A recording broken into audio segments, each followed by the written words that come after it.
بسم اللہ الرحمن الرحیم حامدا ومصلیا۔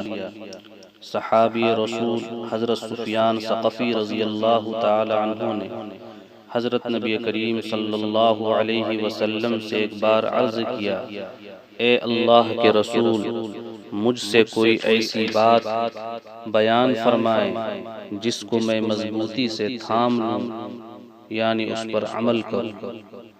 نبی کریم صلی اللہ علیہ وسلم نے فرمایا، کہو میرا پروردگار اللہ ہے، پھر اس پر جم جاؤ۔ حضرت سفیان رضی اللہ عنہ نے پھر پوچھا، یا رسول اللہ، میرے حق میں آپ صلی اللہ علیہ وسلم سب سے زیادہ خطرہ کس چیز کا محسوس کرتے ہیں؟ حضرت نبی کریم صلی اللہ علیہ وسلم نے اپنی زبان پکڑی اور فرمایا، اس کا۔ ترمذی شریف ابواب الزہد باب ما جاء فی حفظ اللسان۔ حضرات سامعین، اس حدیث شریف میں دو مضمون ہیں۔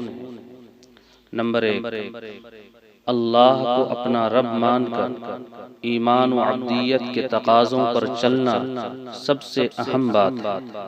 اللہ پر ایمان لانا تو اسلام کی اساس اور بنیاد ہے، اور اس پر استقامت یہ ہے کہ کسی کجی اور انحراف کے بغیر صراط مستقیم پر گامزن رہے اور ہمیشہ اس کی پیروی کرتا رہے۔ باقی کچھ نہیں بچا، سب کچھ اس جامع نصیحت میں آ گیا۔ اس حدیث شریف میں دوسرا مضمون یہ ہے کہ اعضائے انسانی میں سے انسان کے حق میں سب سے زیادہ خطرناک زبان ہے۔ حضرت نبی کریم صلی اللہ علیہ وسلم نے اپنی زبان مبارک پکڑ کر ارشاد فرمایا، اس عضو کی حفاظت کرو، اس کا مجھے تمہارے حق میں سب سے زیادہ خطرہ ہے۔ اور یہ بات ان صحابی کے ساتھ خاص نہیں، ہر شخص کے حق میں سب سے زیادہ خطرہ زبان کا ہے۔ اللہ تعالی اس کے شر سے ہماری حفاظت فرمائے۔